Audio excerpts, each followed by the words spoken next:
Good evening and welcome to Tuesday at Two Lines. I'm pretty excited about this. One of the first channels that I started watching when I jumped into the hobby was Jim Rose on NorCal Slot Car Scene. And it was cool for me to see that there were lots of other people racing out there, and got to see a lot of different tracks on his channel, and then just tuning videos and all those things. And so a few weeks ago, I asked Jim if he'd come on to the live stream, and so I'm pretty excited about that. So that's our guest tonight. I'll bring Jim on in just a second. Let me do some shout outs here. It looks like the chat is super busy already. Mr. Albright, welcome. Thanks for being here, man. Hey, Chris, good to have you. Daryl is in the house. Hey, Bob. Ron. Yeah, we got lots of people in tonight. Hey, Ben. What's going on? Hey, Nick. So, gosh, there's so many I probably won't get to everybody. There's 61 on already. We just started. That's fantastic. Guys, I really appreciate you tuning in today. I know I'm a little overdressed. Actually, Jim and I were talking a minute ago, and no hat tonight, Jerry. Sorry. I actually took the tie off just now. So, hey, Ernest, what's up? Good to have you guys. Auto enthusiast is in the house. Yeah, we got a great crowd already. Looks like lots of chat to fingers. Thanks, John, for being here. Appreciate that. So we'll jump right in. I'll bring Jim on, and we'll do some slot car chat. I'm excited about this. I probably have a million questions for Jim, and so we'll see how many of those we get through tonight. And if you guys have any questions, remember to put a Q in front of your comment so that I can. Hey, Mad, welcome, John Tucci, so that I can recognize that it's a question, and I'll throw stuff up on the screen as well. So. Ladies and gentlemen, please welcome Jim Rose. Jim, thanks for being here, man. Oh, it's great. A privilege to be on. Thank you for inviting me. All right. I just got a text message, guys, making fun of my outfit on the stream. That's great. Yeah, I thought you wore the tie for me. Well, this is a special occasion. I got Jim Rose on the Two Lines at Tuesday, Two Lines. So, no, Jim, we'll just jump right in. You and I have already been talking offline, and I would love to. I'd love to hear how you got into slot cars. When did you start? Maybe I know you're retired now, right? And maybe Yes. talk a little bit about what you did as your career and things, and if that had anything to do with the slot car hobby or what. But yeah, just tell us a little bit about yourself. Well, I've been a gearhead all my life, and I have no idea because neither of my parents were into cars at all. My dad was into golf, and I got into cars. You asked when. I hate to say this, but my first slot car was an Aurora vibrator, and those are 1962. Okay. So, and you just play with them on the ground or around the Christmas tree or whatever. But Yeah. that's when it started. Okay. And I stayed with HO for quite a while, and put a track in my house. Had a 4-lane HO track in my house that we built, but couldn't find anybody to race. There wasn't an internet back then. Put a flyer up in a hobby shop, and I think I had one person come over one time, so it just kind of fizzled. But that's how it started. And then I got into a little bit more and more into 24 scale a little bit, but they were going the wing car route, and I didn't like that. And then I finally got a real job and had the money to do what I wanted to do. So I got into RC cars, and that would have been Nice. 1981. Okay. 81. Yeah. I worked for a camera company for 38 years as a product instructor, that type of thing. The last 5 years was doing workshops and things like that, which is where I learned how to do PowerPoint and Keynote, and that led into what I'm doing on NorCal Slot Car Scene.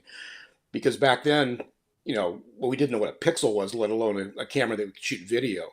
So I had to learn all that on the fly with Canon, and went from there. And that kind of brought me into where I am today in terms of the NorCal Slot Car Scene.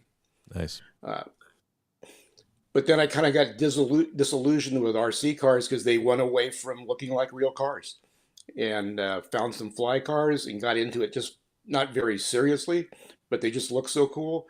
And then it led to one thing, led to another, and I finally just quit RC cars. And I go, this 32nd scale stuff looks really cool. I did race HO freight cars for quite a while before that, before I really got into 32nd scale seriously, and met some people like Rick Jocham and Rick Vogel and those guys, and RC Lincoln with Wizard. So that was a good experience. And then got into seriously racing the 32nd scale cars about 10, 12 years ago. Okay. So is there a pretty big RC car race scene out there in California? Yes, there is. Yeah, It's huge. Uh, but it gravitated, I was never an off-road kind of guy. The dirt cars, I didn't really care for those. I like the on-road car, road racing cars, that type of thing. sure. And when the dirt cars came in, the off-road cars, they kind of took over because you could play with them out in your garage, your backyard, whatever. Couldn't do that with an on-road car. You had to have a dedicated surface to run on. So they became more and more popular. And I was living in the San Jose area at that time, and there was a couple tracks. Um, and we raced all over the country. I went as far east as Oklahoma. Never went all the way back east, but Oklahoma, Texas, Arizona, New Mexico, Seattle area. So raced all over the place with RC cars.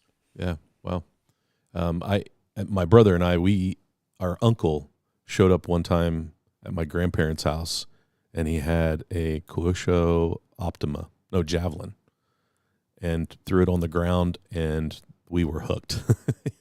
And so we got into, but it was the off-road. So this would have been probably 89, 90. And so we raced for maybe a year and a half, 2 years. And then the track that was local to us closed. And so, but it was already starting to get pretty expensive then. And it seems like we were wanting to upgrade cars. So we quickly got out of it, but it was a lot of fun. I did enjoy RC cars, but it was hyper competitive. So It's very competitive. Towards the end, when I was racing RC cars the last few years, the big race that I went to with a bunch of friends of mine was the race in Vegas, oh and yeah, there was like 500 entries. You'd run Wow. 4 times in a day, and you'd be there 14 hours. And I raced the 12 scale cars, which are the little pan cars, which are the quickest. They're not the most popular right now, but back then the brushless motors started to come in. But before that, we'd have to cut the comms every other run. The tires would be good for maybe one, maybe two runs, probably one, because you had to cut them so small, and then they wouldn't tech after that run. So yeah, it just got to be, it got to be a lot of time and effort and money, and they started to morph into these things that didn't look anything like cars. yeah. I remember kind of at the peak. It was cool to watch the track call with Joel Johnson. Back then, we just thought he was the best, and just how good he was, just driving an RC car. And I took a trip right after I graduated from high school. We were racing, and I just went to Atlanta to visit a friend, and we went for ice cream or something in her hometown, and there were all these lights on back behind this Dairy Queen, and I was like, what is that back there? And she's like, oh, it's an RC car track. They race, and it was Lake Whippoorwill, if you remember that, like the high bank. Oh, I went there one time. Yeah. Yeah, in Snellville, right? And so they were practicing. It was a race night, and so I went over and watched for probably an hour, and it was just amazing how fast those cars were around that track. But the on-road stuff never really hit here. There was never a great space for it. No one built a track, or there were a few parking lot tracks in Columbus, which is about an hour north of us, but we just never got into it. But I always wanted to. I always loved the cars, but like you said, they started morphing into things that sort of like the 124 scale slot cars. They slotified some of those Lexan bodies, and it's all about downforce and stuff like that. So Now we haven't talked about competition yet, but you mentioned Joel Johnson, and he's a friend of mine for a long time. yeah, that's cool. When we went to a club race in San Jose, we had to race against Joel Johnson. Yeah, he just checks out, man. He, And yeah, so we had some serious competition in Northern California, just like we do now in slot cars. If you go to Motown, you got to beat Ian. right. And so the local club racing is mind-boggling in terms of competitiveness. Sure. Yeah, I can Did I say imagine. that right, Ian? Okay. Yeah. uh, yeah, that's great. No, I mean we'll But it get was to great that. to see Joel at the. Yeah. Yeah. Um, and then and so the 1/32 scale slot cars start like coming into play, and we talked a little bit about the Norc. I mean, the name of your channel is NorCal Slot Car Scene. So did you start that to just that your YouTube channel just to talk about the race scene that's going on in California? Yes, that was the behind the scenes. Yeah, it was just strictly Northern California, and it's turned into something bigger than that. So Yeah. Um, yeah, I just remember watching some of like when I first jumped in. You just search for slot cars in YouTube, and I had just put my Carrera track on the floor here in the basement, and it was a starter set, and I just remember how much fun that was. But immediately we're like, okay, we need to build a table, and so I just started doing research. I love to research things, and when I did this search, like your channel came up, Massimo, I'm in Canada, MP Slot Car.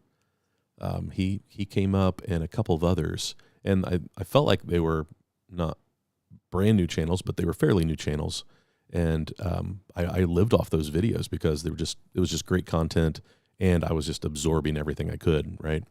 And so I remember watching one of the first videos of yours I watched was a tuning Group C car, and I don't know if you were prepping for the slot at Nationals the first year or not. Maybe that's what that video is. But I think it was a Group that C was car. probably the very first race I went to. It was called the Christmas Enduro, and it was for Group C cars. Okay, yeah. And so I was watching that, and I was like, oh man, I remember Group C as a kid, catching some races on Wild Water Sports or something. You might catch. They didn't endurance racing wasn't on TV a whole lot, but every once in a while you get to catch it, and I loved that class, and so that was one of the first slot cars that was not a Carrera car that I bought. Was I think I picked up an NSR 908. I had a slotted GT 40. I loved that. It was my first analog car, and then I picked up a Group C car, and so I went straight to your video. I was like, okay, I'm gonna watch how Jim did this, because I think you went out. Did you win that enduro, or your team?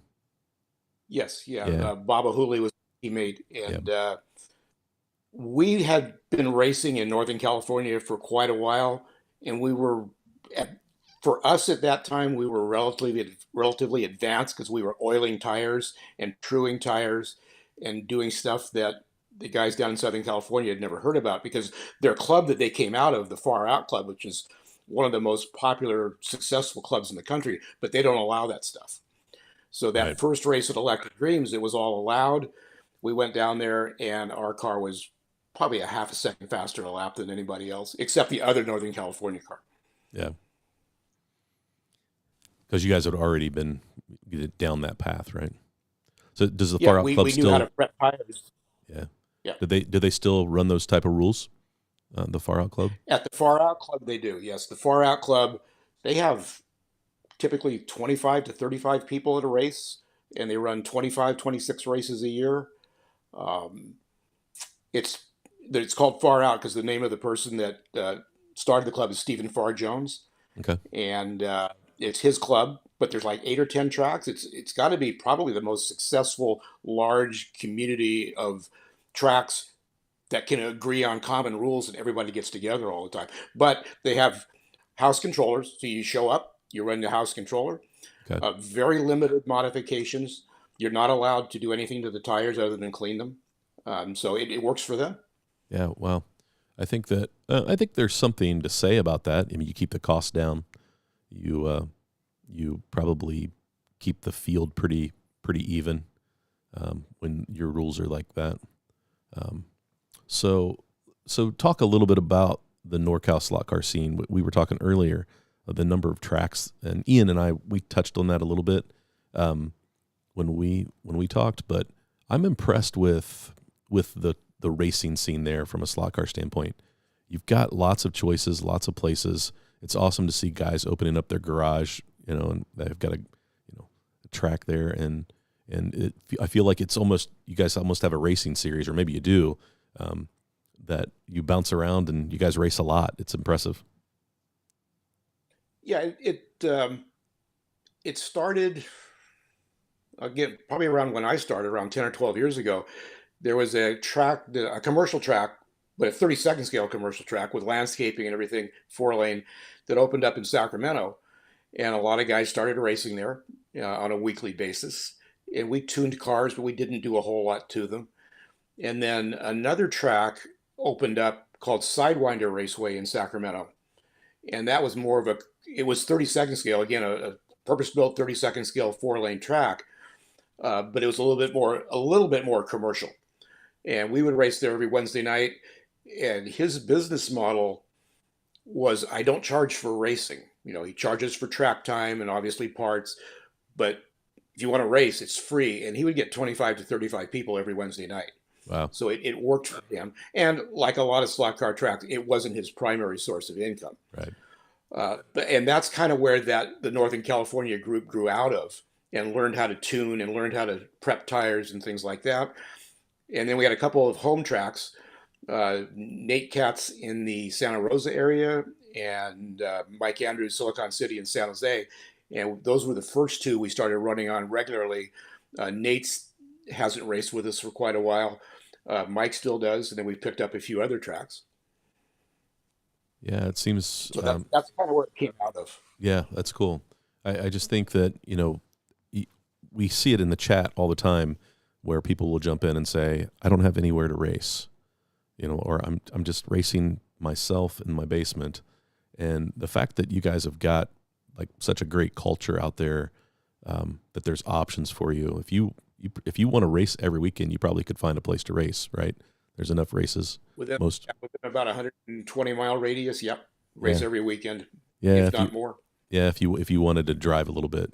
So like that's about how much we drive just to get to our club.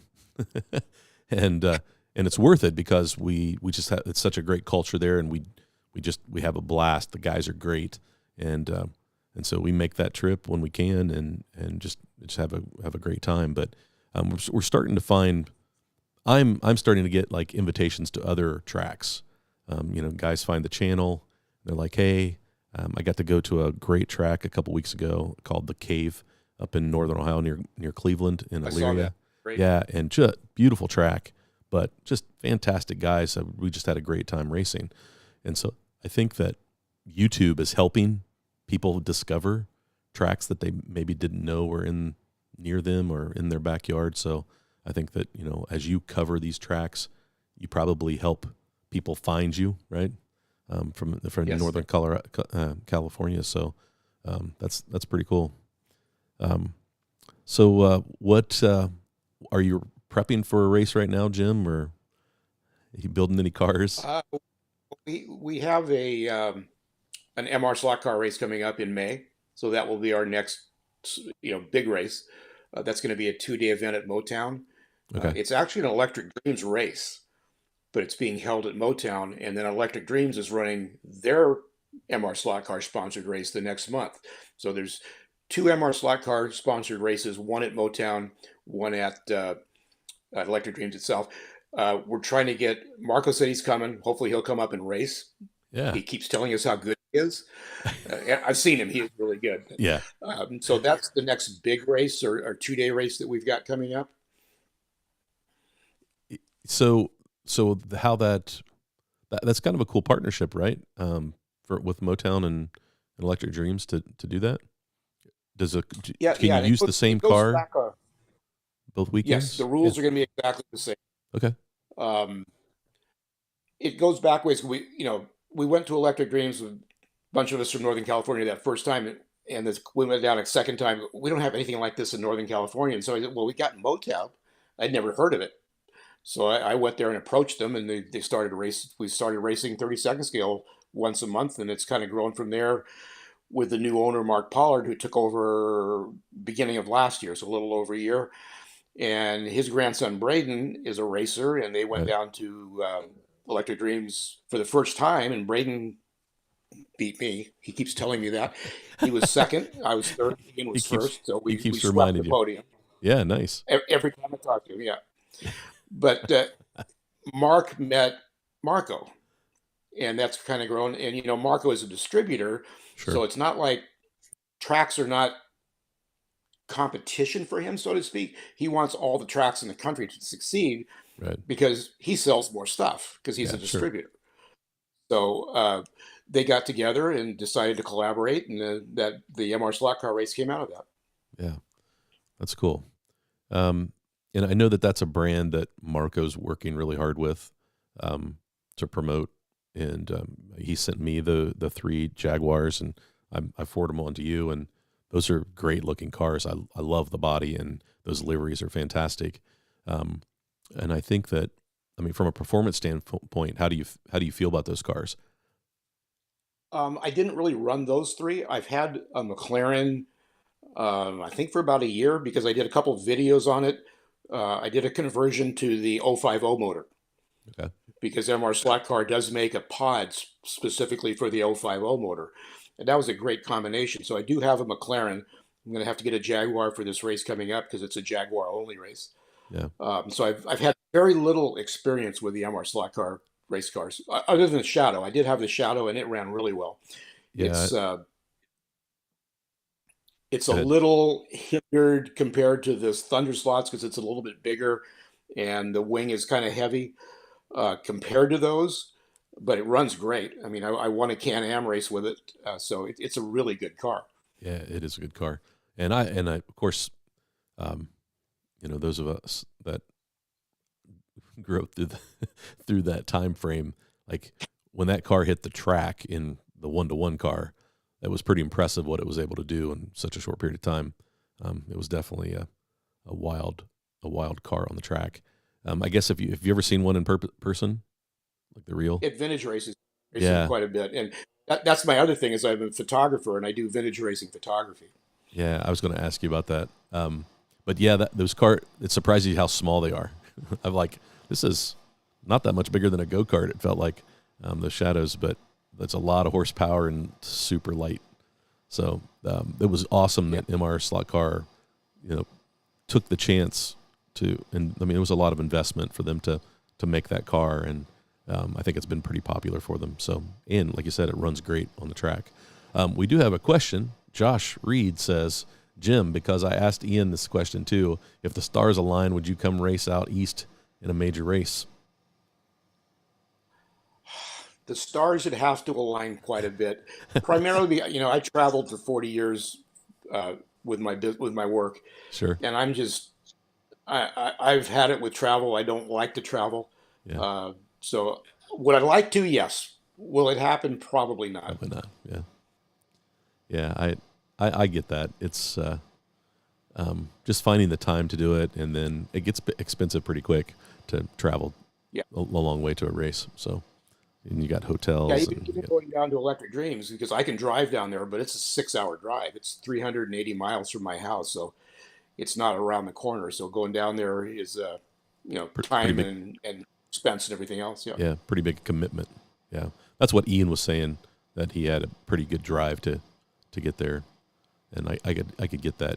I don't think, unless you've traveled to California, you really don't realize how big the state is, and then you add traffic. So, yeah. For me, like I said, it's 380 miles to Electric Dreams. It's another 100 miles to San Diego to the end of California. And then when I used to race HO cars, the big race is called the Fray, and it's in Ferndale, which is almost all the way to the north end, and that's 5 hours north of me. So that's how big this is. Think Yeah. of Texas, the width of Texas. That's the height or the Yeah. north south of California. Right. Yeah. Yeah. That's a lot of driving. We from here we had about a 4.5 hour drive to get to the Nationals race, the NSR Eastern Nationals up in Michigan, and so that wasn't too bad of a drive to get there for that. But again, we stayed overnight. Actually, stayed a couple days, and that gets. It was exciting. It was our first time going to a race like that. So, you do have, like, there in California with all the different tracks, you do host a lot of nationals races. I mean, I know Marco is at Electric Dreams, but I mean, you could probably do something at Motown too, couldn't you? I mean, that track looks like a Motown, great. done, last year we did a Revo. We couldn't call it a nationals because it wasn't a quote nationals. Gotcha. I think we called it the West Coast Championships, but we did a Revo slot. This year, the MR slot car race is coming up. We did an NSR race, the first part of the year, sponsored slightly by NSR and primarily by Professor Motor. And we're going to be doing another one in, I think is it September or November? I'm drawing a blank right now. But at the end of the year, we're doing a race sponsored by Professor Motor called the Corvette Challenge. I forget challenge. It's NSR Corvettes only. Okay. So pick your Corvette. C6, C7, C8. Those are the only cars that are available. So that's going to be our last big race of the year. So everybody will have a C8. Probably. Probably. Yeah, that C8 is a great car. Have you put a video out on the C8? Yes. Yeah, I was gonna say I thought I watched your video about it. Yeah, it's one of those that once people find out about them, you'll look and it'll sort of be like the Mosler in that if they'll either allow the Mosler, or a lot of the races that we have here, they'll say it's an NSR GT race, but Moslers are not allowed because if you allow Moslers, everybody shows up with a Mosler. So yeah, we do the same thing here. Yeah, not allowed in our GT class. Yeah, and I think that's smart. It's good to see variety on the track. I like to see that, which I think is why NSR has developed the 908 is a very popular car because it's hard to beat. And then, that's why we've got the Lola now, I think is their hope is that gives the 908 great competition. And it seems like it's going to. Yeah, I think it will be. It'll be right in there. I don't know that it's going to be superior, but I think it's going to be just as good. Yeah, I think so too. It does have some different, like when you measure the triangle and it's got some different measurements than 908. So it's not like the 908 chassis and just a different body. So it will take a different type of tune, I'm sure, to get the most out of it. But that's what makes it exciting, right? Well, the other thing we noticed about the Lola is that somebody asked me, my friend Courtney asked me if this would work, and I did. I don't think so. But I tried it. The 908 body will bolt directly onto the Lola chassis. And Really? I thought, I read the specs and I saw that the wheelbase was the same. And I don't take much stock in wheelbase. It's more the guide lead. But wheelbase is a physical thing. It's exactly the same. So will the body fit? Well, I'm sure it won't. I can't imagine that the body screw holes will line up. They line up perfectly. Do they really? That's interesting. In my mind, I'm not sure if that's a coincidence or not. And then the Lola, the chassis, I guess is a little bit wider. So the Porsche body lays flat like the Lola body does. You can't put the Lola body on the Porsche chassis. Okay. Because it will not sit over the chassis like the Porsche does. Right. You could make it by modifying the chassis. But it's interesting that the 908 will fit on the Porsche chassis. Or the 908 will fit on the Lola chassis. Yeah. I wonder if, they obviously they had to know that, putting that together, right? So I'm guessing. I think so. Yeah, that was planned. So with those races, the slot at Nationals, do you plan to race in that this year? That will be the one I go to. Yeah. If like I said, I hate. Well, I despise traveling, but I do it for racing. But that's the one I'll go to. Okay. Because it's the big one. I mean, right Sure. now it's the biggest 30-second scale slot car race in the country. Yeah. So that's the one to go and be seen at. Let alone all the cool stuff you go. If you've never been to the slot car museum, there's stuff going on all the time. So it's an event. If you just went there and spectated it, you'd have a great time. Yeah, we talk about this a lot. The live stream that they've put together for those races at Electric Dreams is really pretty impressive. And then now we see Motown has stepped up their game, and those live streams are great. Your coverage this past weekend of the Proxy race was great. I think having somebody commentating is really important, because we know, like, watching the live streams, the cars are so small and they're so fast. It's really hard to see actually what's going on. Even if you have some close-up shots, it's still pretty difficult to see who's leading the race and things. And so you did a great job commentating.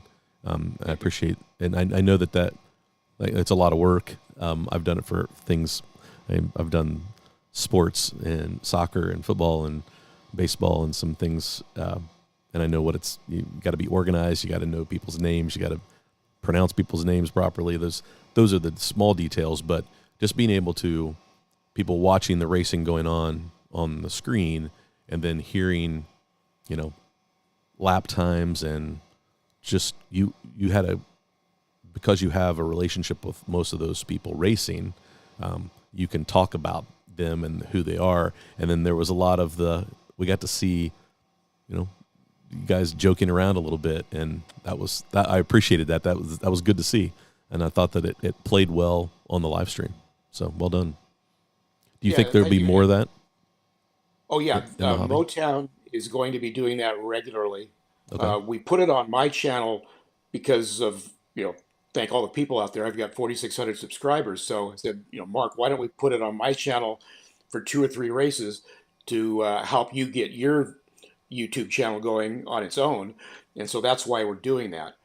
The MR slot car race, from what I understand, Marco's bringing his whole crew up to do the video for that, Oh wow. because it is an electric dreams race. So that'll be even more. So yeah, but watching some of the other races, I watched the Israel Worlds last year, and it's just a live stream with the scoreboard.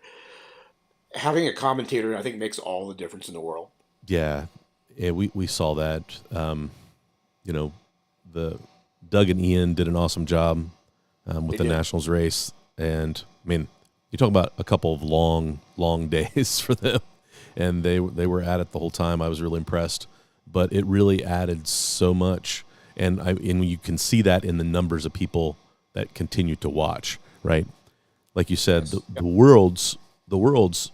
I watched some of those, but honestly, you couldn't really tell what was going on, and without somebody walking you through that and helping, it really added so much. So, from my standpoint, I think that we'll see a lot more of that in the hobby. I hope so. Yeah.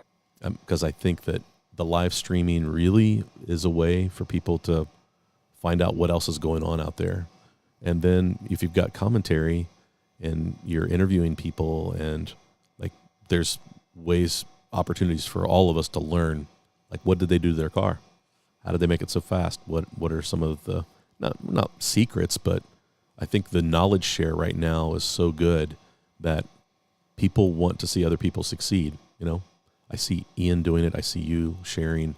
I see just lots of some of the top racers sharing how they make their cars go fast, just because they want the competition. It's not, I think that's important. And I think that's a great thing where we see ourselves at the hobby level. Absolutely. The other thing I tried to bring to the live stream, and I guess I'm a frustrated announcer, would have liked to do that in real life, but bring the behind the scenes or some of the insight that people may not have that are watching, like, oh, Ian's on the white lane, so he's not going to be quite as fast, because the white lane is about a tenth slower than the green lane, and Braden's on the green lane, so he's going to have to pull out a lap in this heat just to hold serve, so to speak. Yeah. And some insight and what's going on behind the scenes and that type of thing. So that's what I was trying to do. I hope it came through. Yeah, it did. I think I thought that really helped because, well, one, I really like the Motown layout. I think that is cool, but I don't know the lane differential just from looking at it, right? And I know it has a loop, so they're probably, the distance is the same, but definitely driving them, it's not, right? There's always faster lanes and slower lanes. But, if it's just on camera, you have no idea any of that. I think those details were fantastic. No, I thought you did a great job. Like Electric Dreams going from yellow to red, there's probably a 3/10 of a second difference at least. And I've told people to go down there, practice on red, because the fast guys are 3/10 of a second slower on red than black. Excuse me, black and yellow, the two inside lanes. They're 3/10 difference. The guys that don't put the time and effort into the red lane because it's a long way around, they're Yeah. 5/10, and that's where the race is lost. Yeah, sure. You've got to minimize the damage because you're going to have damage on that red lane because it's just slower. Yeah. That's part of racecraft. I'd like to do a video on that. Maybe I can get together with Ian and talk about racecraft and how to run a race in your mind and prepare for it. You know, that was one of the questions I had for Ian that we didn't get to because we just kind of ran out of time. I looked up and we had gone way over. Was talking about that. Like, what does a race day look like from a mental standpoint? Like, what kind of strategy do you think about? And like, there's some of that in picking what lane to start in, right? In a finals race. And like, to be honest with you, I don't know that I would have ever thought about that until people start explaining it like you did. So I think that would be a great video. I would definitely tune in for that. So yeah, and there's two strategies because I can see this with Ian and some other people. Most people at Electric Dreams, if they're the top qualifier, they want to start on white. White's next to red. Those are the two slowest lanes. Get those out of the way, and then charge for the last four. yeah. Ian a lot of times does exactly the opposite. He wants to put a lead on you and make you try to catch him. Yeah. Which sometimes can be harder. Yeah, sure. You know, if you're going to a faster lane, he's put the distance, and then you get the pressure on you because now you've got to do it. So there's different strategies. It's to me, it's kind of fascinating for the different strategies like that. Yeah, that's cool. What? Well, let's see. Kara Bridges says, "Are there any slot car tracks clubs in San Mateo in the Bay Area?" Not up in that area that I know of. The two tracks in the Bay Area, one's in San Jose and one's in Santa Cruz, about 30 miles south of San Jose, or towards the ocean. So those are the two tracks that we run on.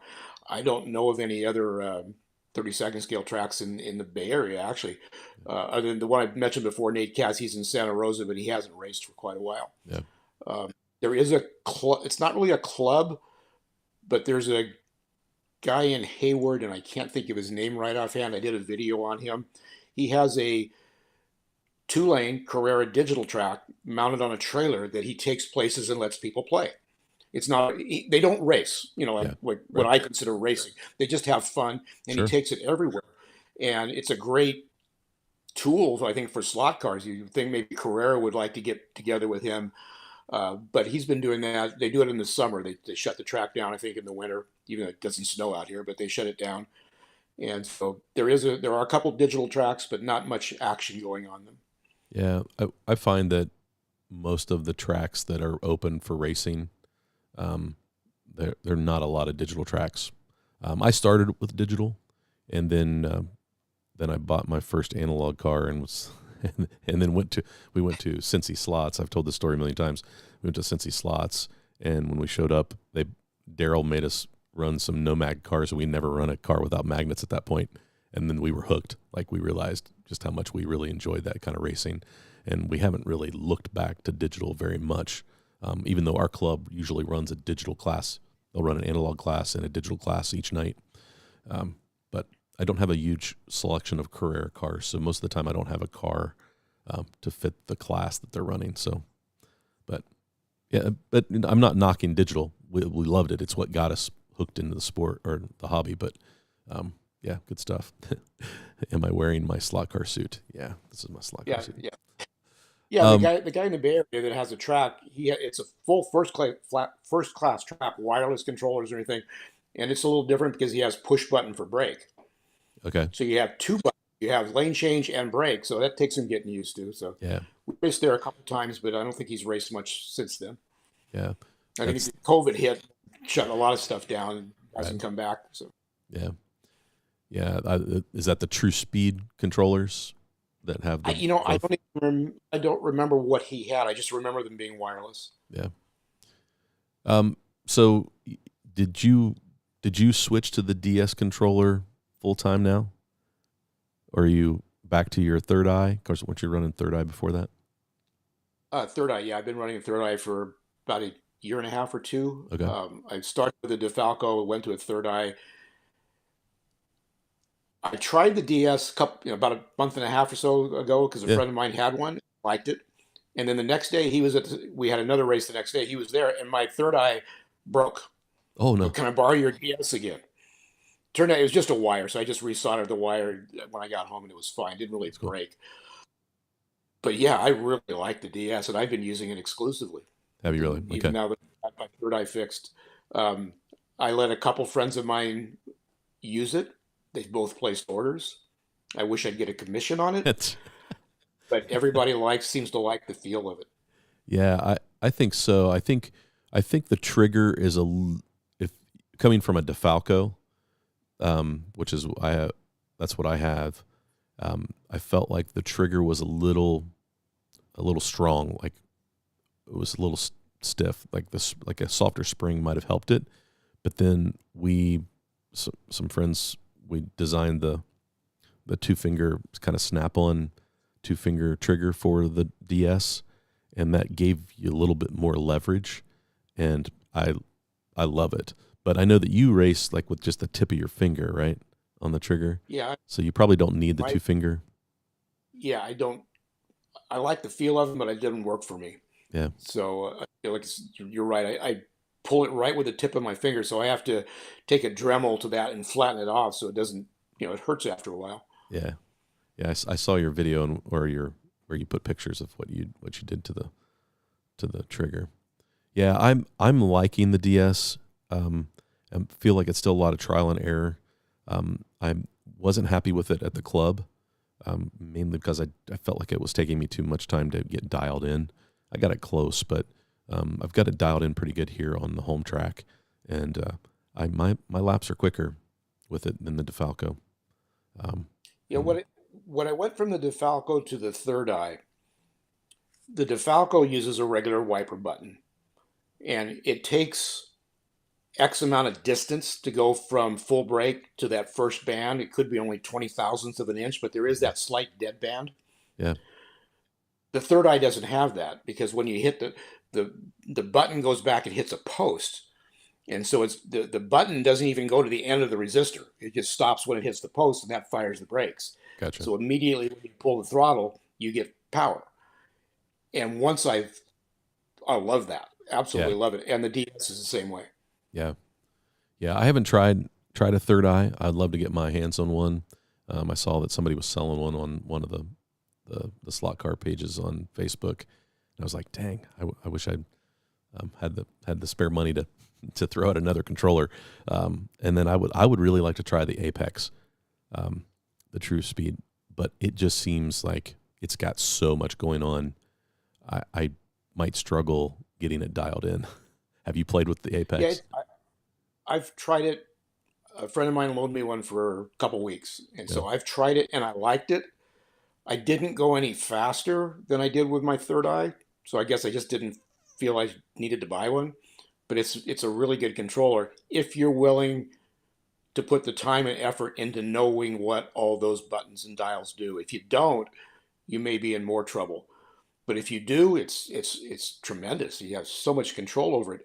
And at some point, I want to do a video on that because controllers from the 60s on out evolved, and we've had different things on throttle, whether it's sensitivity or now choke or now this or that. There's so many things we had on throttle, but all we had on brake was 0 to 100. It was yeah, full brake. You could determine what full brake was or is, but it was either full brake or no brake. And now these new controllers like the True Speed, the DS, and some of the others, the Slotted has what they call sweep brakes, which is a little bit different. yeah. And so now we're seeing electronics come in and being able to give you different types of braking styles or whatever you want to call it, where we never had that before. Yeah. Yeah, I'm liking the dynamic brake setting now that I'm figuring out kind of how it works.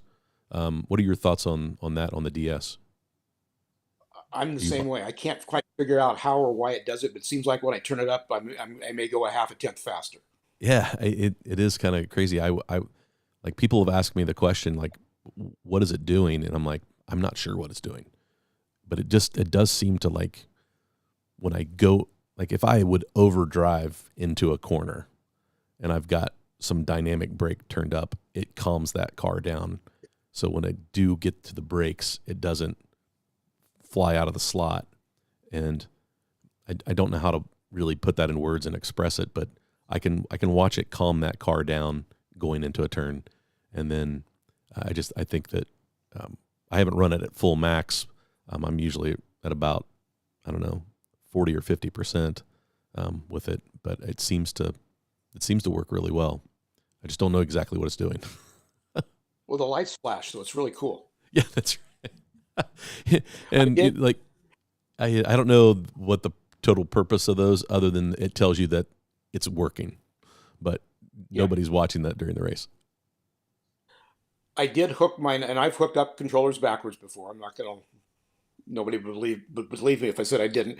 So I hooked it up backwards the other day. In the race that I commentated at Motown, I commentated on the live stream for the first two races and raced the third. So I've been sitting there talking all, hooked the controller up backwards. And I don't know which I had backwards. I didn't make a note of that. But instead of going full punch into the wall, the car just didn't move. Okay. And so they called a track call, checked it out. Power goes on, car still didn't move. So what I'd done is I'd blown a fuse. And so once I changed the fuses, it was back to normal. So the fuses work. Yeah, that's good. So I have hooked it up backwards, but fortunately, like I said, it didn't go full punch into the wall like some of the other controllers do. Yeah, I on my track I installed XLR plugs so that we could go XLR with the controller, and just to prevent that. We watched so many people at the Nationals race that didn't have an XLR plug on there or an adapter, hook their controller up wrong. You're in the heat of the moment. You're moving lanes. You're trying to get your tires clean. You're doing all these things. And if you didn't have somebody helping you pit, that minute and a half in between each heat is pretty stressful. And we watched so many people hook up their controllers wrong, and I feel bad. It's so easy to do, but so I did that to try to prevent it. So let's see. Steve Halsman has, if there was an East meets West race in Las Vegas, would you come? I'm going to qualify that in saying probably, but it depends on what surface it's on. Yeah. Yeah, that was. I mean, that's one of the hard things in slot cars, because I know there's a lot of plastic tracks in the Midwest, and I've seen guys from the Midwest who I know are top drivers come out and struggle electric dreams, and I'm sure we'd do the same thing if we went to plastic track. So that might be the decision making process for me. If it's on a wood track that doesn't have to be one I've raced on, but a surface that I'm somewhat comfortable with, probably. Yeah. I think that, so is he gonna promote a race like we have for the 500 entries with the RC? Yeah, so Steve is one of the guys I race with, and he's very fast. He's good, but we watch all these live streams, and then you're trying to think like where would we land in that list of drivers? Like what's my skill like? How would it match up with some of the fast guys out there? And so I think Steve just wanted to test himself against the West guys. Well, he should definitely come out to Motown and run the MR slot car race. We've even seen people, a lot of the guys from Electric Dreams that race there regularly, struggle at Motown because Motown is a track that's been spray glued for 40 years, and we clean it. We clean it as we get it as clean as we can get it, but it still has residual spray glue from 40 years, and it's a sticky surface. Is it really? The first time they came up, Rick Jocham was one of the top guys, a friend of mine for a long time with HO. I think he was in the C main or B main. And so if you've not been there and you don't have somebody to help you, you struggle because it's so sticky. Yeah, I've never raced on a track that's used like spray glue. We have a friend that has one. His name's Ross. He keeps inviting me to, and he likes to run the Revo slots, but they use foam tires and spray glue, and I've never done it, so I would be a lost ball in high weeds, I think. It's pretty much just tires. Yeah. I mean, for a long time, Group C, we raced was one of the first classes, and we would run super grips or ultra grips or whatever. For the first few races at Motown, I was running the tires that came in the kit. They're good tires, but they have Yeah. very little grip. But the track had tremendous grip. And what would happen if you'd run ultra grips at Motown, your car would be so slow around the donut because you can't imagine how much speed that extra grip, the speed you lose in the car. And we've Sure. actually had people burn motors out because they run a high grip tire because they think that's what they need on a wood track, and they've actually burned motors out. So I was actually running that stock. I think it's a C1 compound. Okay. True it up, get it ready, and it ran great on that Ran track. great. Yeah. Yeah. I don't. But Yeah. it's a special type of track. It's somewhat unique Yeah. for 30 seconds. So does it have so much glue on it they don't have to ever like reapply, or do they Oh no, continue to?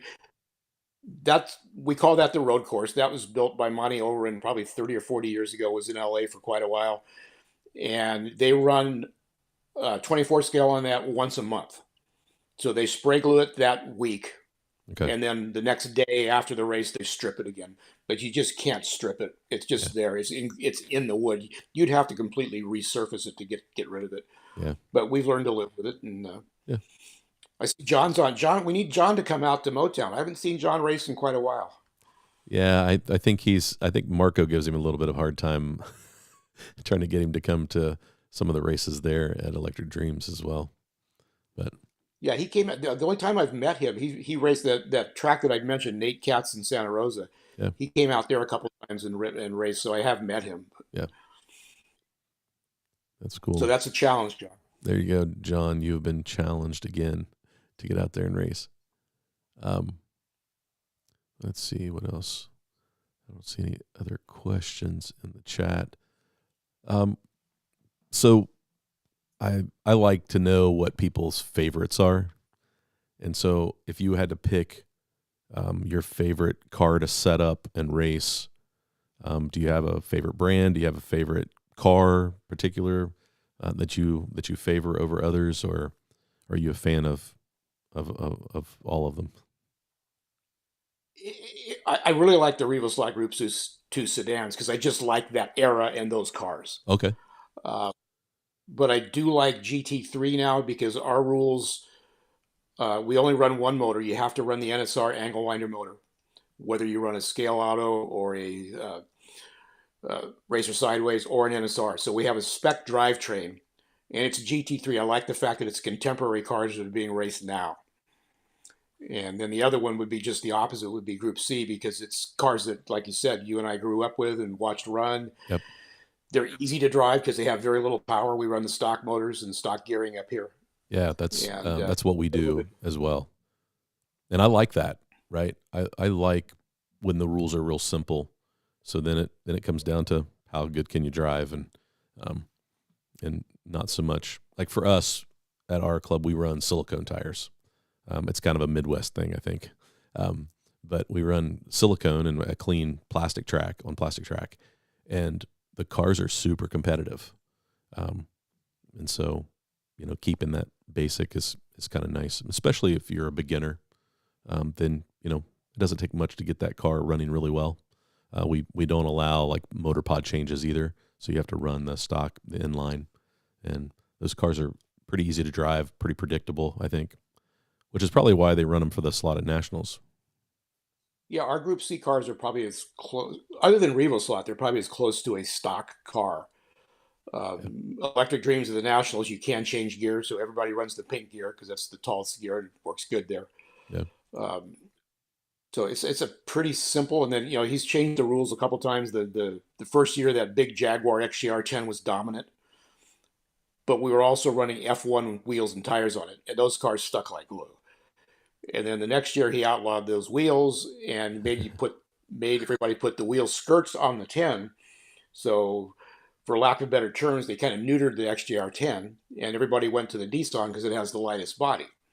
Okay. And then this last year, he didn't change the rules much, but there was an 18 gram minimum body weight.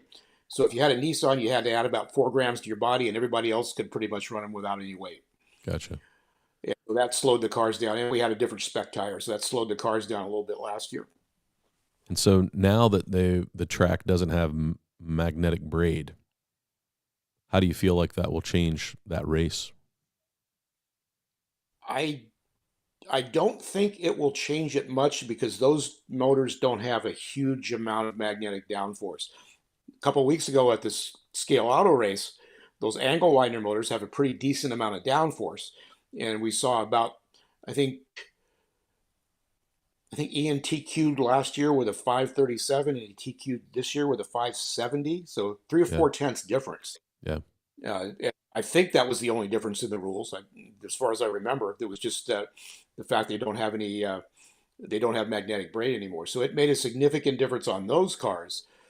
I don't know that it will make as much difference on the Group C because that the short can motor just doesn't have as much magnetic downforce. Yeah. It's got to have some, but not as much, I don't think. Yeah. I think you're right.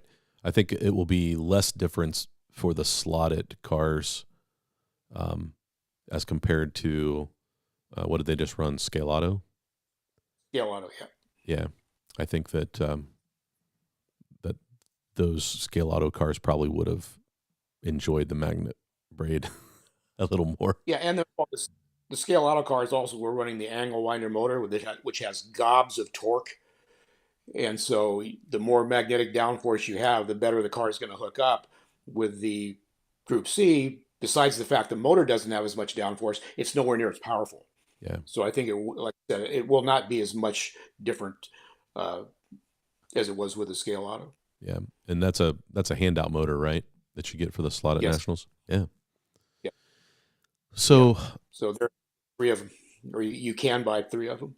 yeah. So because of that, I've never been involved in a race like that. So over those multiple days with a handout motor, yeah, you're not just going to show up a race day and race and be competitive because you pretty much have to do all the prep on site while you're there.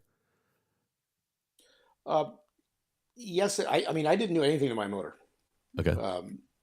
and I didn't have the fastest car on the track. There were three cars.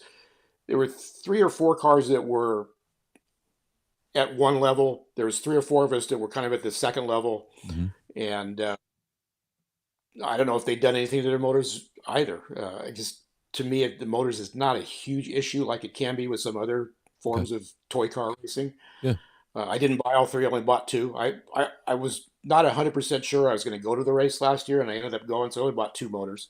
My good motor ended up at Rick Jockham's house on Sunday morning because he took it home with him and forgot to tell me. So of the two motors I had, I didn't have the one I thought was the best. Okay. Well, I don't think it was. Well, I was struggling big time, no question. And Rick and Walt Baines, who I met down there, Walt says, "Try one of my cars." I go, "No, I'll keep working on mine. It's a Nissan. Try this Jaguar." And he gave me a Jaguar. It worked good. He goes, "Try the other Jaguar." I tried that. I go, "I'm racing this car." And so I had the only Jaguar, I think, in the top 12. Yeah. Uh, and was able to just squeak into the A. We have two semis of six cars. I was fifth in my semi, but I had beaten everybody. But in the first semi, the only guy that made the A main was the winner because it's based on laps. So our semi was faster. Yeah. And so even though I was fifth in my semi, I was sixth overall. And Yeah. so I made the A main. And then a couple guys had issues. I drove a clean race. Some of the races that I'm most proud of and most satisfaction, I haven't won. That was one of them. I had 30 minutes because it's 5 minutes in that race. I had one off in 30 minutes. I couldn't Nice. do much better. Ian was in a level of his own. Oh yeah. And Braden beat me by about a lap. So, you can't complain when you have one off in 30 minutes and you get a podium. Yeah. No, you can't. That's And there's pretty amazing. 75 cars. Yeah. Yeah. That's pretty. You should be proud of that. So, what do you think was Yeah. going And on with your car? the car that I was going to race, Yeah. yeah, it was fine. It just wasn't very fast. And when I Oh. ran these Jaguars, the difference between the Jaguar, everybody ran the Nissan because that was the one to go to, and Yeah. that's what everybody had. It has the longest guide lead. It's very stable, and it was the lightest, and so they made you add weight to the body. The Jaguars are the widest of all the Group C cars by about 2 millimeters or so. Both the big one that we ran that first year and the XJR 12 and the XJR 10 are both wide for some reason. And so it just worked. And so that's what I ended up running. Talk about racecraft. I started on red, slow lane. So you're in in terms of the other other 5 cars in the track, you're in trouble. I ran red without any offs. I was in 4th place after the first heat. I go, I'm not in this to win. I knew what a couple of the fast guys were running, but having no offs and being in 4th after running on the slowest lane on the track, I was in good shape.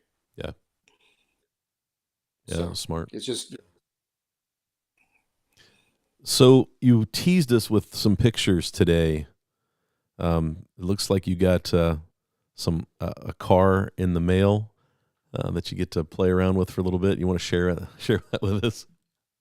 Oh no, that's not it. That's not it. We did a proxy race this last week. This is probably the fastest GT3 car in the world.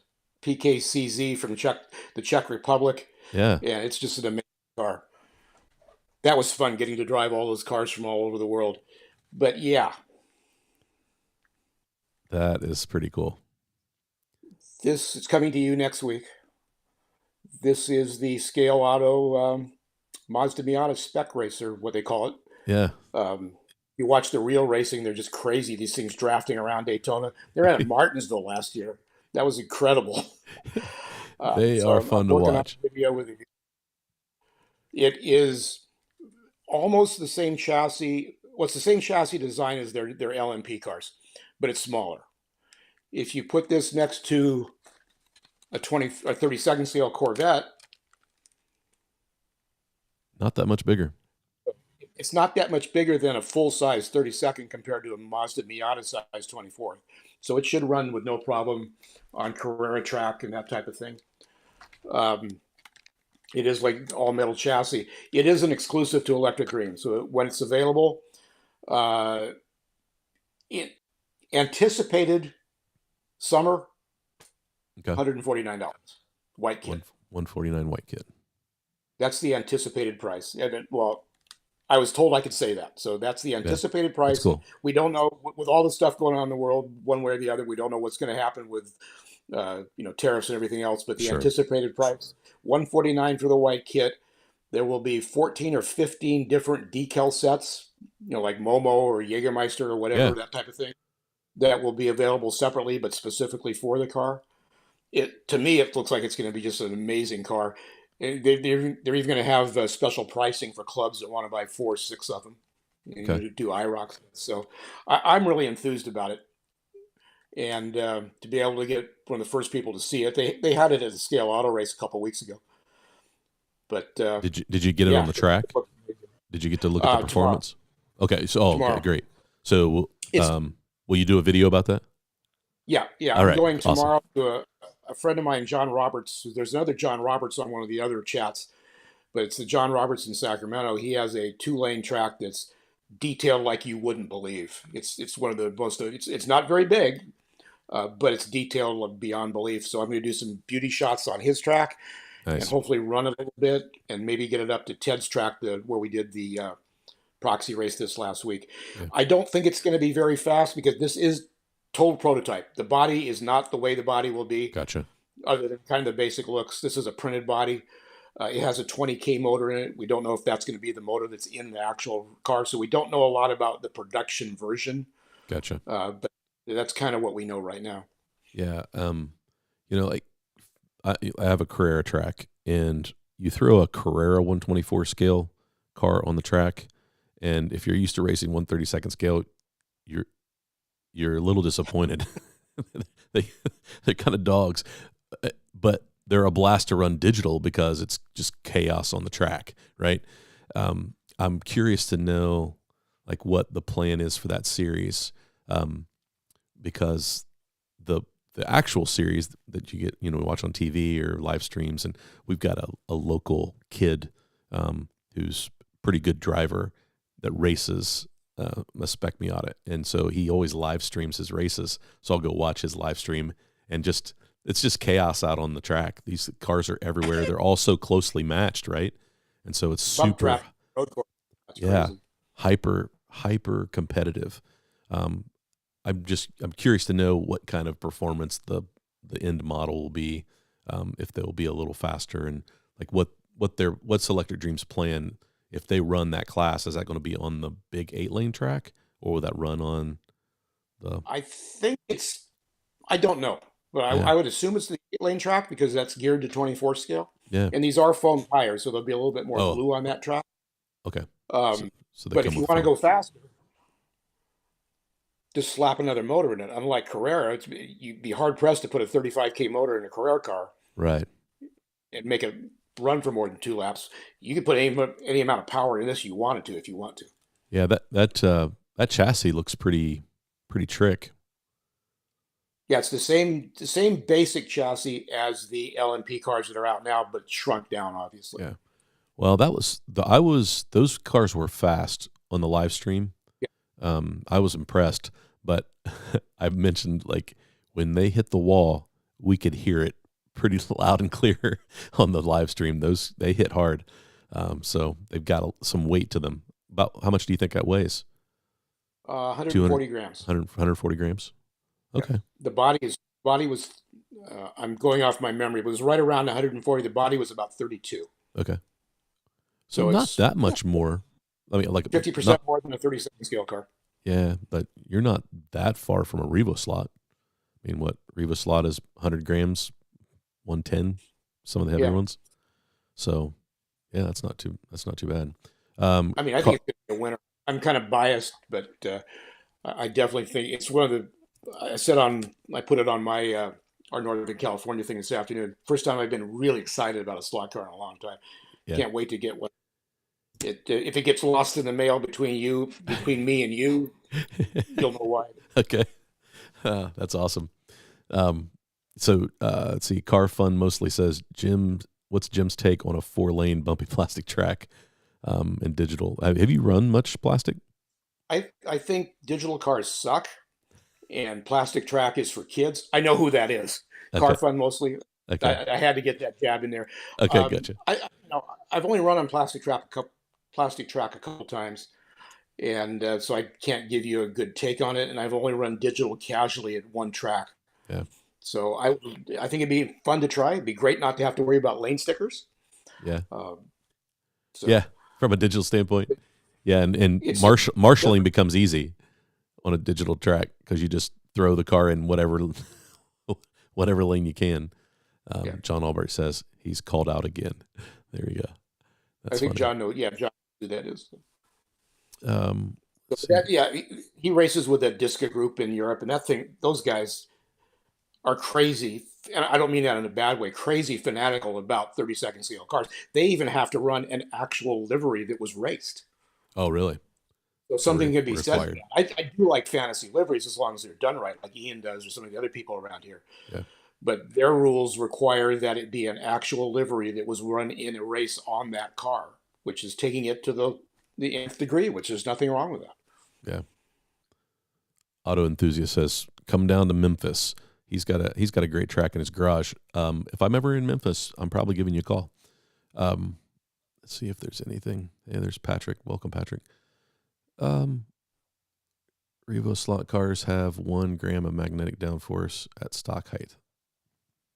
1 gram. Well, a gram is a gram. As a gram. Yep, that's right. Um, do many people race Revos? I think that Group 2 class, I think that was a smart move from Revo Slot to add that classic car because our club loves it and it's hyper competitive. So, and they've released so many liveries. And so you said that was one of your favorites? Yeah, I love those cars in You do? general. Yeah. The real car. Yeah. Yeah. So, any tricks to to tuning those cars? For wood tracks, my Revo that I run is as fast as anybody's in Northern California. Uh, I've won a lot of races with it, except for the big race, obviously, and it's dead stock. Yeah, really? Uh, there's no well, I let me clarify dead stock. It's tuned. It's lowered slightly because we don't require you to use the little rubber boots. You can take those out and drop the body. Mm-hmm. So there's a few modifications, but there's no additions that we can have. We're running stock gears, stock motors, and that on our track, the stock wheels and tires work. Yeah. So that's as out of the box as we have. I mean, it's literally take the car out of the box, don't buy any parts, tune it, true the tires, and you're ready to go. Yeah. And I run the Opal. The Opal has the again, go back to guide lead. The Opal has the longest guide lead, and it seems to be very stable on our tracks. Yeah, that seems important. I haven't run a lot on wood, but on wood tracks, except for my oval that I built. But it seems like the wood tracks like that little bit longer guide lead, just from a stability standpoint. I think that car does because those are and they are top heavy. Yeah, sure. I mean, I think that car likes that. The NSR race we did the first part of the year, the fastest car, the car everybody gravitated to was the P68, and it has the shortest guide lead. Yeah. So you can't just say it's the shortest or the longest. It works everywhere, but it depends on the class and other factors as well. Power you put into the chassis and everything else. Yeah. Yeah. John says that Revo racing has gained popularity for sure. Yeah. This month we're running Revo Slot GT cars. And so that's a fun class and highly competitive. Yeah. Yeah, a lot of fun. Yeah, we started Revos last year because we were allowed to do a big race with them without upsetting other people that already had big races. From a Motown standpoint, we wanted to do something different. So Alan helped us out up at 132, getting that race together. He actually came down for that race. So he's one of the biggest promoters of the sport. Yeah. And we ran the two classes. We ran what we call GT2, and we didn't allow the obvious ones like the Toyota GT1. The Porsche was kind of in the middle, but we didn't allow it because we already have a Porsche, the 911, and so we limited it to certain GT2 cars only. And then with the sedans, there was no limitations on which one you could run. So we tried to keep it equal, so there wasn't one car that dominated, but that always happens. The Marcos dominated. Yeah, that's interesting. The Marcos was the quick one.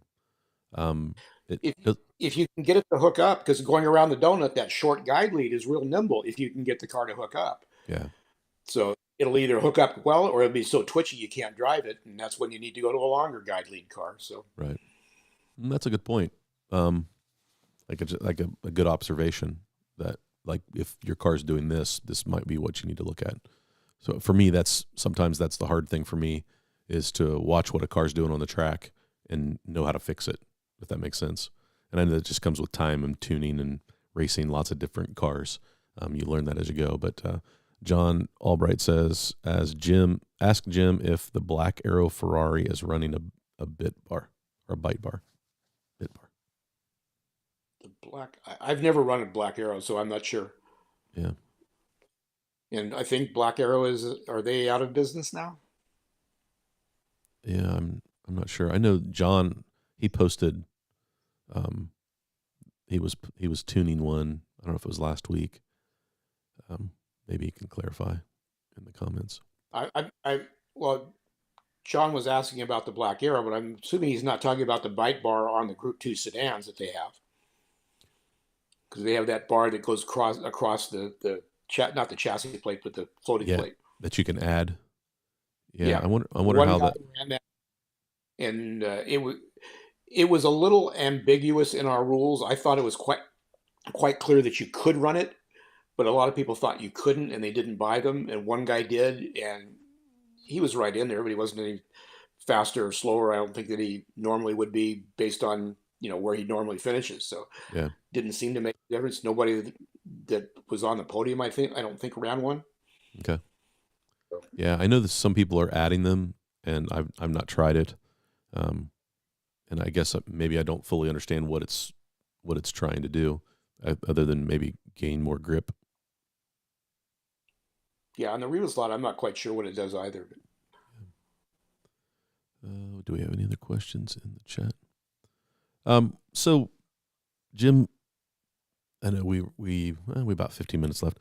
What are your thoughts on the hobby in general? Like, how do you feel from your point of view? How healthy is the hobby? What's the future look like? What are some things that you would maybe hope for the hobby or see coming down the pike that might be important? I think looking at the health, you just have to look at the manufacturers. There's plenty of them. And some of the smaller ones like Black Arrow may not be around anymore, but the majors like NSR and Scale Auto and Slotted and Revo Slot and Racer Sideways, it seems like they're going great guns and they're bringing out new stuff all the time. So to me, that would indicate it's fairly healthy because if they were bringing stuff out that wasn't selling, they wouldn't be around. So it seems to be good from the racer standpoint. It's really healthy because we do have all that stuff, really cool stuff that looks so good, that handles so good. It's crazy how much better the cars have gotten over the last 10 years Yeah. in terms of the chassis design, chassis development, tire development's been huge. And our being able to interpret and prepare the tires properly has been huge. And to me, a 32nd scale slot car in wood is 80% tires. Okay. I can put a really good set of tires on a car, take it straight out of the box, and unless nothing's binding, it'll run pretty good. But if I take a lousy set of tires and put it on the best car in the world, like this one I've got from the Czech Republic, it's not going to run good at all. Yeah. So that's the biggest thing. But and that kind of a downside too, because it's kind of an art to building tires and getting those tires to work properly. Yeah.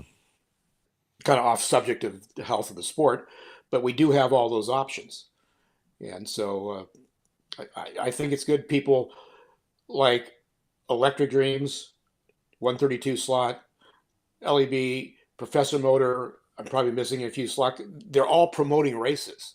Yeah. If they didn't have the money to do that and they didn't see the income coming in from that or the cost, the return on investment for sponsoring races, NSR and through Professor Motor sent us a lot of stuff.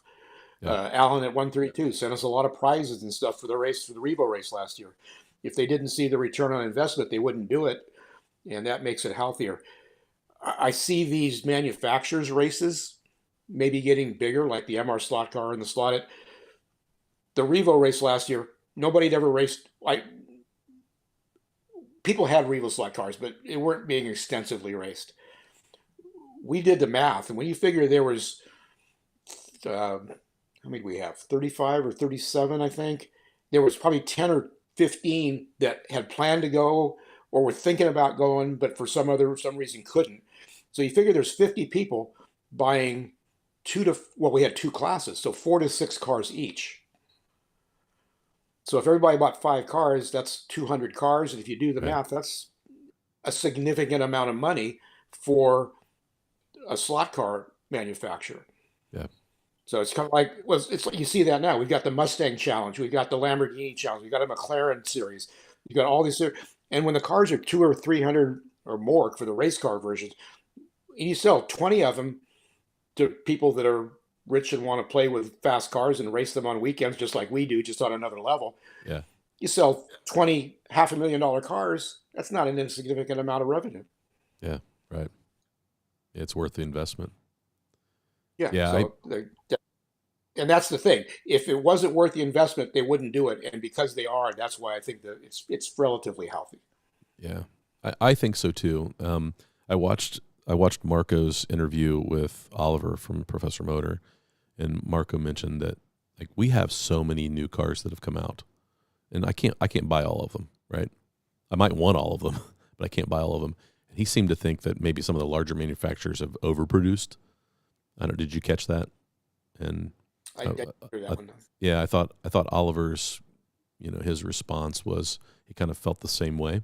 So I don't know if like maybe he didn't mention the manufacturer, but I'm going to guess like Carrera and Scalectric have put out quite a few cars, and so they might have some inventory hanging out there that's not moving as fast. But I really feel like the small manufacturer, I mean, Revo Slot wouldn't release 6 different liveries of the Marcos in those oil can liveries if they didn't think they could move them. I don't think.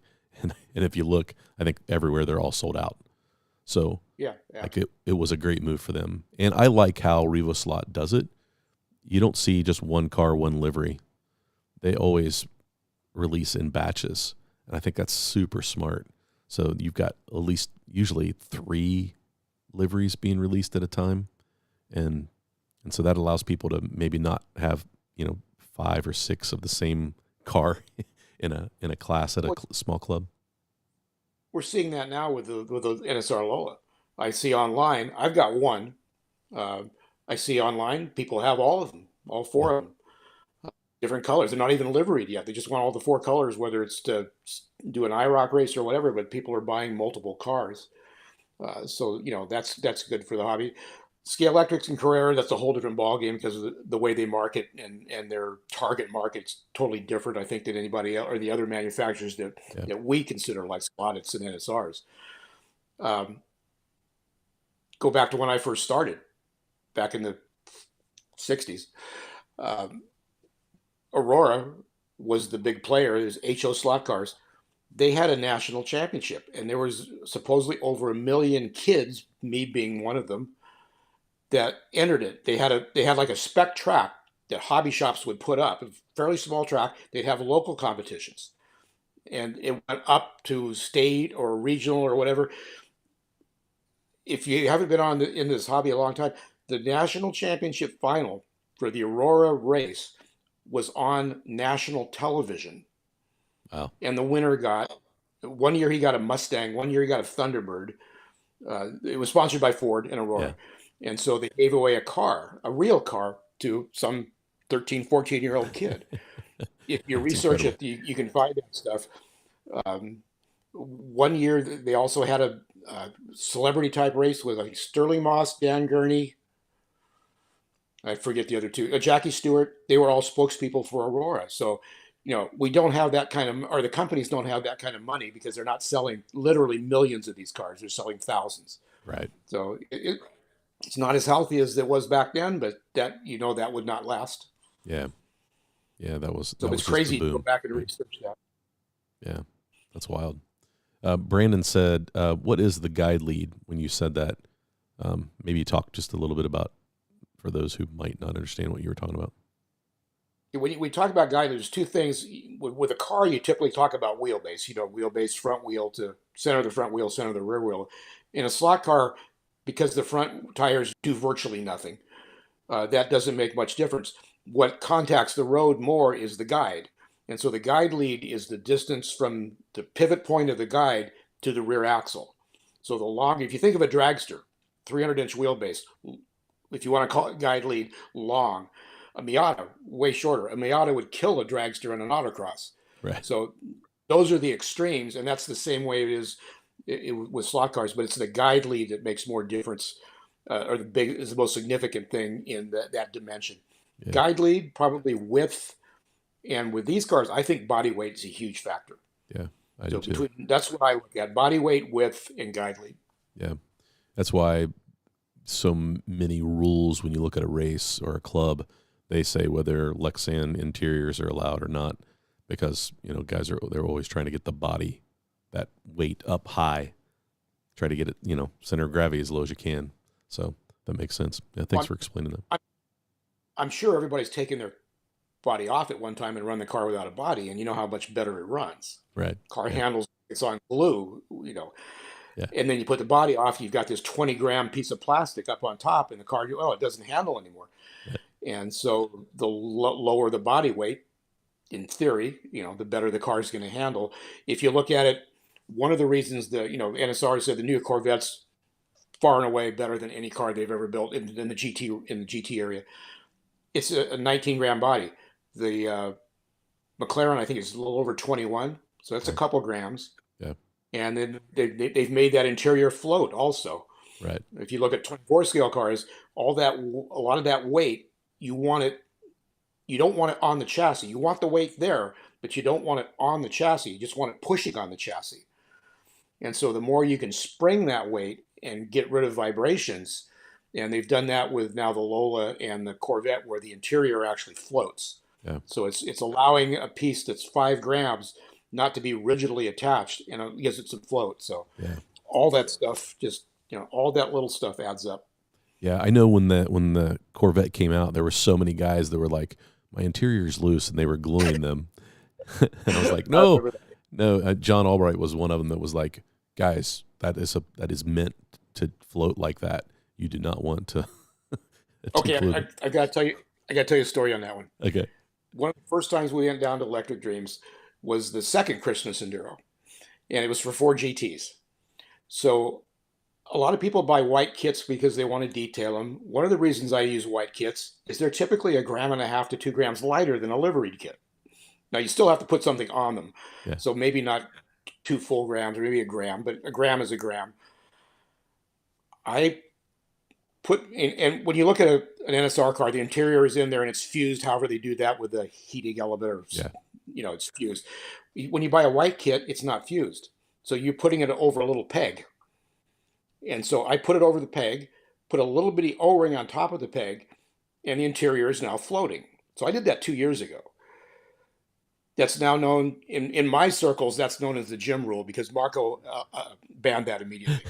So interiors have to be rigidly mounted.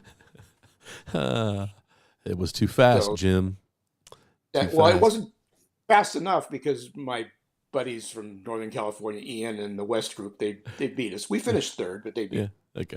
Um, Yeah, so John so says he was talking about the Proxy car. So does the Proxy car use a bite bar? I can't take it apart. I'm Uh, not allowed to, oh, so I can't tell it. And you really can't tell what the chassis looks like because it's got so much tape on it. yeah. So that's what it looks like. If I thought I could get away with it, I might take it apart, but I can't do that. It's Yeah. not ethical. So, Yeah. Yeah. No, I understand. Yeah, I thought. but I did notice because I looked at it real close, and some of the other cars, um, our typical cars or my typical cars are like this. I've got a little piece of tape over the front. Yeah. This car has lots of tape. And what I noticed that this car has considerably more pod movement vertically than my cars do. Okay. And then all that tape is obviously dampening that movement. So I'm going to take this Corvette, which is a track record holder here, loosen the pod, put more tape on it, and see what happens. Yeah, that's a good idea. So And so it seems, and so instead of the pod moving front to back or side to side, what you're really wanting the pod to do is be suspension and move up and down. I think that, yeah, that seems like That's the the theory. concept. It Yeah. can't move forward and backward because the tape's not letting it, but it can because the tape it's attached, but there's enough give in the tape. I can feel the pod when I grab the car and put it on the grid or whatever. You can feel the rear end the pod moving Yeah. vertically, but it doesn't move horizontally at all. I don't think in any direction. Yeah. So that's something to try, and that's one of the reasons why I wanted to do a proxy race to see where we were at in Northern California compared to these cars. Yeah. So how long did it take you to put that Proxy race together? When did you announce It it? started a couple of years ago Oh, when the whole thing with the internet and my friend Courtney that I've met on one of the other chats, and they suggest, hey, why don't we run a proxy in California? And Northern California's got tracks, so they contacted me. I don't have a track, so I volunteered my friend's tracks, and so it kind of got going. And this GT3 proxies, I have nothing to do with it. We just ran the first round. okay. Um, so the GT3 proxy is run by, I believe, his F1 fan is his name on Home Racing World. Okay. Um, and what they did is it's open to anybody, but they get so many entrants. I think they had about 40, but they narrow it down to 27. Okay. So the first event was called Round Zero, and Round Zero is the qualifying. There were 10 cars that got to sit out because they have exemptions from previous champions or last year or whatever. I don't know the parameters, but there were 10 cars that were already pre-entered, and there was 20 or some that had to go through qualifying to get into the event. So after Round Zero, there was quite a few cars that just went home. And then those 10 and the next 17, because there were 17 total, they are now in the proxy and they shipped it to us. So we ran the first actual race. Gotcha. and it's going to North Carolina. Okay. Probably tomorrow. I just found out today. I haven't got the address yet, so in the next day or two, it'll go to North Carolina for round two. And I believe the plan is to run all the events that are in the United States, and then run the final ones in Canada, so we're not shipping them back across the border more than once. Gotcha. Yeah. So, if you're not familiar with proxies, the entry fee that you pay to enter this pretty much pays for the shipping. That's about all it does. Yeah. So yeah, I get reimbursed for the shipping once I shipped it to the next location. So it's a lot of fun. If you don't have a track in your area, or you want to see how you do against the best cars literally in the world, because the top two are from the Czech Republic, Wow. 3 was from Canada, I think 4 was from North Carolina, Okay. and 5 was from Sweden in Mhm. terms of the results. Wow, that's awesome. So and yeah, so there's cars from literally from all over the world, and they're running these big, wide steamroller tires. I'm Yeah, not sure if it I comes noticed across, that. Yeah. but they're 12 or 13 millimeters wide. But So that all fits they're within the rules, so yeah, it's a different rule set. They run, I believe you can run any motor. So they don't run angle winders like we do, because they run the side winders because they're so much lighter. yeah. Um, and you can run Alexa interior, so their bodies are probably 4 to 5 grams lighter than ours. But running my car the same day, because I used my car to clean the track, make sure the track was clean, and my car was running in the 4.7s. These cars ran in the 4.7s. So on that track, even though I've got some disadvantages based on the rule set, I've got some advantages because it's home track, and I've Right. got the tires that are made for that track. Sure. It was interesting; they were almost the same lap time. Wow. Yeah, I was hoping, I was not hoping that they would show up and be 4 tenths faster than we are, but so it turned out that they were pretty close. Yeah. So that then allows you to measure up how you measure up against people from all over the world. That's pretty cool. Yep, Yeah. yep. I put a video up today. It's like just the opposite of an IROC. An IROC, the cars are the same, and the drivers change, so you're trying to find the best driver. In a proxy, the cars rotate, the driver stays on the same lane all day, and then theoretically you're finding the best car. Yeah. It's a just totally different thing, but it's kind of fun. Yeah. I've participated in a couple of Harry Wise's scratch build proxies, and that's been a blast building the cars. Soldering a brass chassis, that was all new to me. My brother Dusty and I jumped in, and we had a blast building cars and testing them here, and then sending them out and watching somebody else run your car. I had a few people comment say, "Oh, I would rather run my own car than let somebody else run it," and I enjoyed watching other people race my car, because that's how you really see how good your car is, you know. And that was fun. So yeah, I could see jumping in some of these other proxies might be definitely test your tuning ability and how you stack up to others.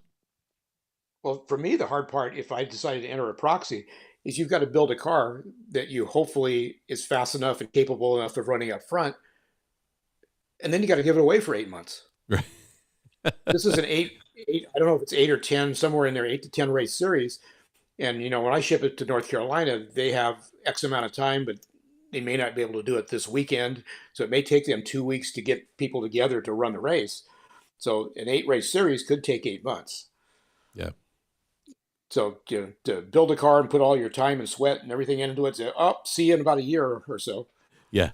It doesn't come back for 9 months yet. You miss Yeah. out on a lot of time running it. And then when it comes back to you, it's had the crap run out of it. Yeah, well, and you've got to run 8 races theoretically without maintenance, because the same tires, same braid, same everything. Yeah. So it's got to be ready to go and durable.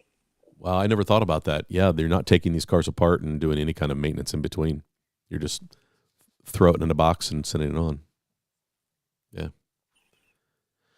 Oh, it's 9:34 Eastern Standard Time. It's about time to close up. I'm looking through the chat just to make sure I haven't missed any questions.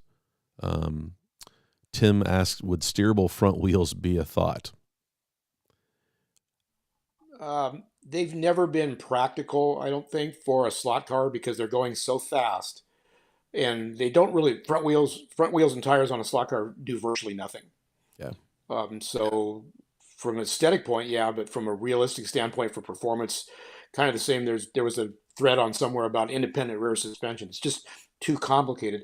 These are basically little go-karts, and they're real simple, and they run good that way. If you try to over-engineer them, sometimes you get something that one may break and two may not do anything. Right. Yeah. We've had differentials on slot cars. You don't need a differential because you've got a guide telling the car where to go, and Yeah. it breaks the rear end loose automatically. We went through that with RC cars with eighth scale gas powered cars. We had differentials in them. When we went to four-wheel drive, we got rid of the differentials and put a locked rear end in it because we could just pitch the car into the corner and pull it out with the front wheels pulling it. So Right. it just depends on the genre or what it is. But yeah, that's never been, I don't think, practical or necessary. Yeah. Any more questions from the peanut gallery? Question. Oh, here we go, Doug. What track in Canada are you shipping the car to, Jim? Oh, they're going to North Carolina. They came from Canada. Yeah. So round zero was in Canada at CGY Racers track. That's a nice track. I Yeah, like his track. yeah, he has a YouTube channel. You can see them. I didn't go over the cars and show them individually when I qualified because he did that. So if you want to see the cars, he turns them upside down, shows you what they are and what motors and so forth. He did that at round zero. But they're going to North Carolina, and I forget the name of the track they're going to because I haven't got the address yet. Yeah. Yeah, I watch a lot of his Proxy. He does a lot of Proxy racing on that track, and is a very good driver. He's quick on that track. But I've enjoyed. That was one of the first Proxy races I watched, and I didn't understand what was going on. And then as he was showing each car, explaining where they came from, and I kind of pieced it together. And I was like, wow, that's actually a great idea, and was probably perfect during the pandemic when you couldn't get out to tracks. We're actually thinking about doing a Proxy in Northern California, just among ourselves, is get a class and everybody puts a car, and you don't have to send it away for 8 months. We'll just do one race, but give us your car, and then we'll get 4 drivers and we'll run it and see how everybody stacks up. You know where your car stands as opposed to your car and your driving ability. Maybe your car's better than you are, or maybe you're better than the car is. Right. Yeah. I think it's good to find that out. I think it's probably a blast for the 4 people or however many lanes you have, how many cars you run at a time, to be able to run all those different cars. And I'm sure you probably could get some tuning ideas, right? Like what people are doing. I mean, you're not taking cars apart, but just looking at them, you can kind of get an idea of what people are doing. That might, you get a car that's super fast. It's like, oh, what's going on underneath? And flip it upside down and take a look at it. You brought up a point there. The downside to actually running a Proxy is that there's 4 lanes on our track, so 4 guys get to drive. Yeah. And the way it's worked out the last couple, I've been the designated qualifier, so I qualify the cars, and there's 4 other guys that drive them in the race. So the hard part is getting quarter marshals. I want to thank Bruce and Richard for coming out and quarter marshaling the other day, because, hey, why don't you come out to a race, but you can't race. Yeah. You're just going to quarter marshal all day, because you have to keep it even. That's the whole point, is that all cars get the same treatment. You can't change drivers in the middle of it, put a better driver in. Yeah. So that's one of the downsides, obviously, is 4 guys get to races on the day and everybody else gets to sit around and watch. Yeah, so you probably should provide pretty good food if you're asking guys to do that. We had pizza. So. Yeah, there you go. You mentioned about the health and everything. That's one of the issues that, especially with HO and 32nd scale also, a lot of the guys are used to going to home tracks, racing for free, getting lunch provided, having a great time, and going home. Commercial track, you go, you have to pay. Yeah. You don't get lunch provided, except Motown supplies lunch quite a bit of the time, so I have to send out a shout to them. Yeah. And I think that's what Mark at Motown's trying to do. He's trying to make it more like a home track vibe. And I think that's a smart idea on his part. But that's what we're running against is, why should we go to a commercial track when we can do it at home instead of tracks we have and not even have to pay for it? Yeah. I think that's probably a good plan from him. And I caught that vibe watching the live stream. Like, again, like the atmosphere felt like guys were laughing and everything. It wasn't super, super serious. and I appreciated that about that. Like they're building a great culture there. Yeah, and you Yeah, pay we buy have gone lunch to every the once in home a while. tracks that for quite a while it was just free. You know, Yeah, the track owner decided to have a race, and that was his decision, and and paid for lunch because he supplied it. yeah, We have gone to an idea lately, which is a good idea, that it's somewhat voluntary, but it's kind of mandatory. It's a $10 in the pot hmm for the race, so pay for lunch because yeah, we go to Gary Jones' house in Santa Cruz, and we've got homemade spaghetti. We had a lot of lasagna last time. Mike Andrews does the same thing. Everybody supplies lunch, and it's like that's wild. it's good. It's not just I'm just going to throw some hot dogs in the thing and you have at it. Yeah, The tracks in our area supply really nice venues and lunches. So hats off to all those guys. yeah. I hosted a race here on my track. Oh gosh, I don't know, 8 or 9 months ago, and I ordered in pizza, and it was great. We had a great day. Um, I think that's a great model. You know, a home track. You're not trying to make money. You don't have a Yeah. overhead and business to support. So that's kind of cool. And offering some lunch, that's fantastic. Well, Oh, Jim, is that there was any? funny Okay. at the last race at Motown. Mark called the pizza place. He goes, they didn't even ask who it was. They knew who it was. That's great. Was there anything that we didn't talk about that we missed? I mean, I feel like, I don't think so. yeah, this has been a great We went over a conversation. lot of stuff, a lot of stuff in my mind, and hopefully it got out there. And Yeah, everybody go race. It's just so fun. I mean, it I is. got into it because I like cars, and that's what the 30-second scale has brought back for me is we're somewhat trying to emulate real racing. Yeah, I mean, there's nothing wrong with a wing car going around a Blue King at 1.2 seconds, but it's yeah, not. It's its own sport. It's right. not model car racing. Yeah, It's I agree. slot car racing at its finest, if you want to call it that.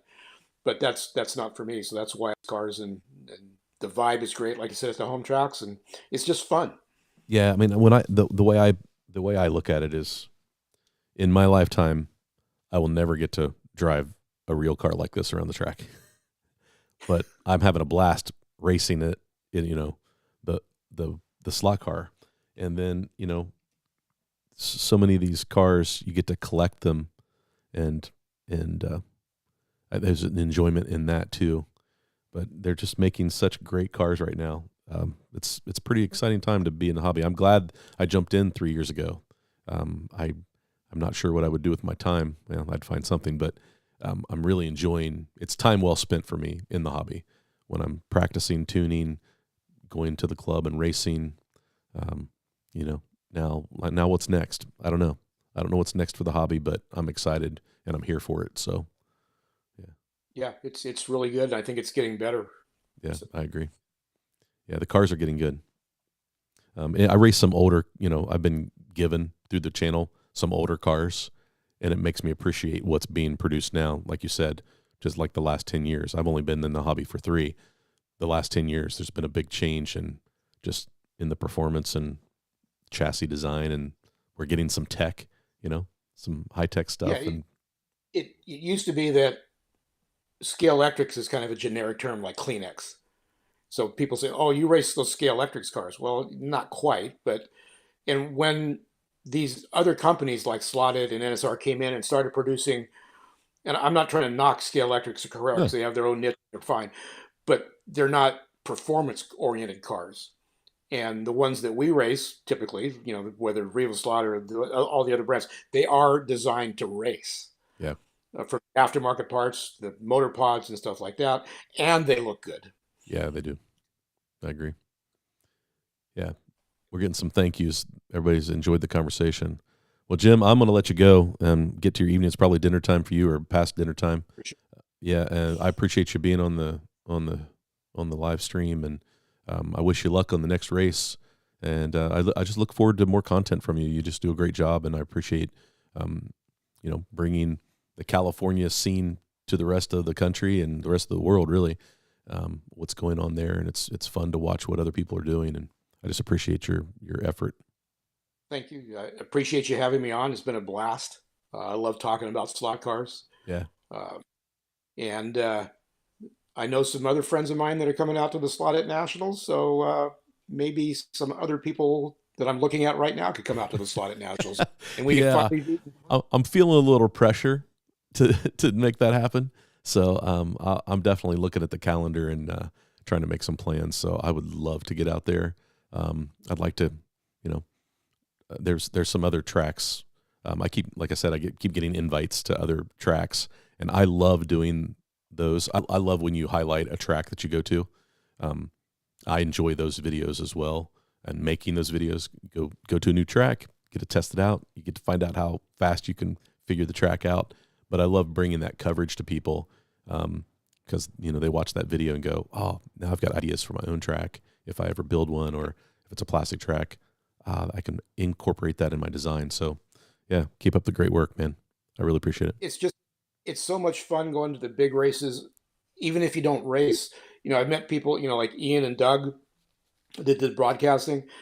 Michael Nevis, Michael Yeah, Nevis, it's like we were friends forever. We just met, and I pitted next to him.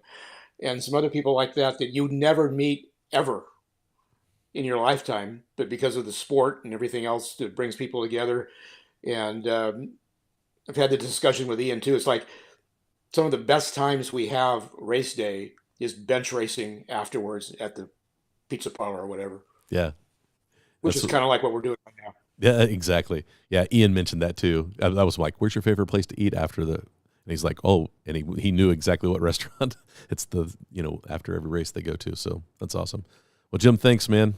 Enjoy Thank the you. rest of your evening, and enjoy. We'll enjoy watching your race. Hopefully, you get another win there. Thanks. And John, get out there. That's right. That's my final word. Final call out, John Albright. You've been called out, guys. Thanks, and go have fun racing.